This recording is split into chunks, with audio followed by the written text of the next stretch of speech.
और ये जो कॉकरोच पार्टी बना है वो नरेंद्र मोदी के इशारे पर बना है। अब ये बात कह रहे हैं संजय राउत। हो सकता है संजय राउत को कहीं से कोई स्पेशल ब्रीफिंग आई हो, किसी इंटेलिजेंस के लोगों ने बताया हो, या वो कह रहे हैं कि अभिजीत दीपके और नरेंद्र मोदी की जो मुलाकात हुई है 1-to-1 कि तुम 6 जून को क्या क्या करोगे और हमारे यहाँ पेपर लीक होने जा रहा है नीट का, और फिर हम ये स्कैम करवा रहे हैं सीबीएसई में, यूजीसी के लिए भी हमने एक्ट बनवा लिया है। ये तीनों मामले ऐसे हैं जिसमें जेनजी जो हैं, वो यंगस्टर जो हैं, वो सड़क पर आने वाले हैं। इसी मौके को तुम भिड़ा लो और अपनी एक राजनीतिक पार्टी की घोषणा कर दो, तुम आंदोलन करने के लिए चले आओ, फिर तुमको हम थोड़ा बायां दायां प्रदर्शन करके फिर तुमको खत्म कर देंगे, ये पूरा मुद्दा फूस हो जाएगा। ये कहना है किनका? संजय राउत का, कि ऐसी प्लानिंग हुई भारतीय जनता पार्टी की। और अकेले संजय राउत नहीं कह रहे हैं ये बात, ये बड़े बड़े पत्रकार कह रहे हैं, सुधी पत्रकार, देश के जाने माने पत्रकार कह रहे हैं कि जिस तरीके से अभिजीत दिबके को एयरपोर्ट पर परमिशन मिल गया सेम डे में, और परमिशन ही नहीं मिला, पुलिस उनको स्कॉट करके पहुंचा दी जंतर मंतर पे कि आइए अब यहीं से प्रदर्शन शुरू कर दीजिए, आप क्यों इंतजार कीजिएगा, आपको किसी थाने की जाने की जरूरत नहीं है, आइए आपका प्रदर्शन बहुत बल्ला बल्ला, हम भी आपके प्रदर्शन को देखेंगे। पुलिस वहां पर चाक चौबंदी थी, किसी को कोई एक डंडा भी नहीं मारा, किसी को कुछ नहीं कहा, बैरिकेटिंग और एटिकेटिंग किया वो अलग बात है, सिक्योरिटी के इंतजाम किए, लेकिन प्रदर्शन में कोई खलल नहीं डाला पुलिस ने। तो बड़े बड़े सुधी पत्रकार कह रहे हैं कि ऐसा कैसा हो गया, ऐसा तो हो ही नहीं सकता है। इसके लिए तो जरूरी है कि मोदी और अभिजीत की कहीं मुलाकात हुई हो, मोदी ने अभिजीत दीपको को कहा है हो कि आप ये आंदोलन ले लो, वरना ये कांग्रेस पार्टी लेके चली जाएगी, समाजवादी पार्टी लेके चली जाएगी, दूसरी पार्टियां लेकर के चली जाएगी। अब ममता जी नहीं है, खत्म हो गई, वो अलग विषय है, नहीं इन्होंने मतलब उनकी पार्टी खत्म हो गई तो वो अलग विषय है, लेकिन ये लेके चले जाएगा, हमारे लिए परेशानी खड़ी कर सकता है। तो एक अभिजीत दीपको को खड़ा कर दिया कॉकरोच पार्टी बना करके, बल्कि ये भी कह दिया कि चीफ जस्टिस ने, मैं उनको बोल दूंगा सभी लोगों को बोलने के लिए कॉकरोच, और वो कॉकरोच बोल देंगे, अब बस तुम वहीं से कॉकरोच शब्द ले लेना और कॉकरोच जनता पार्टी अनाउंस कर देना, और फिर हम तुमको सारी सुविधा मुहैया करा देंगे। ये कहना है श्रीमान संजय राउत का। तो संजय राउत के बारे में अब मैं तो कुछ नहीं कहूंगा, लेकिन संजय निरुपम, उन्हीं के हम नाम है, वो राउत हैं, ये निरुपम है। संजय निरुपम ने एक बड़े अच्छे शब्दों का इस्तेमाल किया है, मैं उसको यहां दोहरा नहीं सकता, लेकिन आप उनको सुनिए जरूर।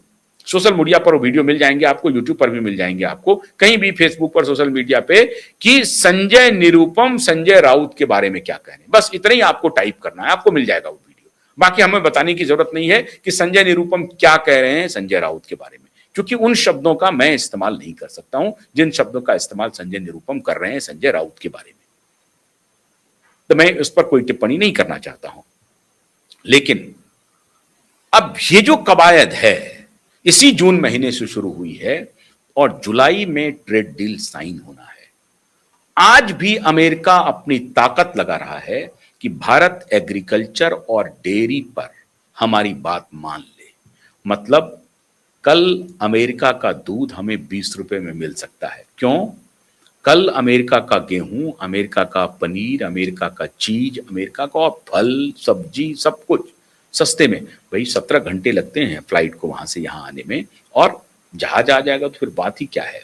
बाकी चीजें जो है एडिबल चीजें हैं वो जहाज के माध्यम से आ जाएंगी, बाकी कार्गो वहां से फटाफट फटाफट उड़ान भरना शुरू कर देगा और आपके सुपरमार्केट में ये सारे प्रोडक्ट पहुंचने लगेंगे।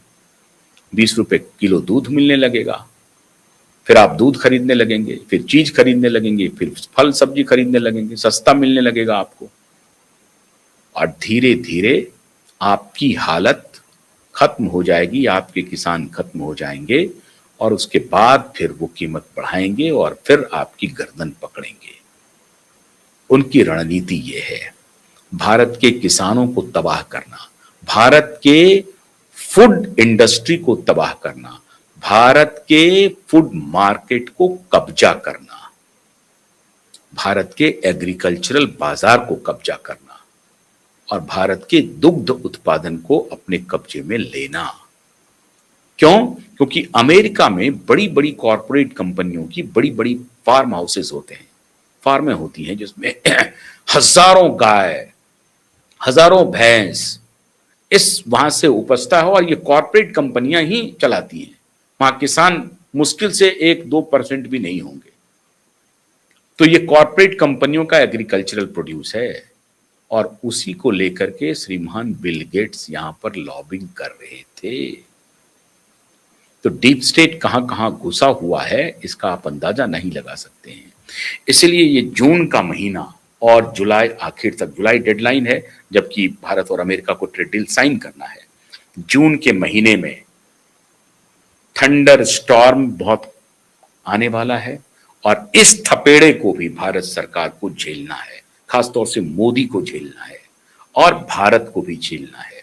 ऐसी परिस्थिति में भारत को गांव, गरीब, मजदूर, किसान सबकी कीमत न चुकानी पड़े, इसलिए मोदी को अलर्ट रहना पड़ेगा और अभी तत्काल मोदी के साथ खड़े रहिए और मोदी को कहिए कि चाहे कोई भी कीमत हो, आप इस एग्रीकल्चर और डेयरी प्रोडक्ट के मामले में ट्रेड डील में कोई समझौता मत कीजिए जिससे भारत का किसान और भारत का डेयरी मर जाए।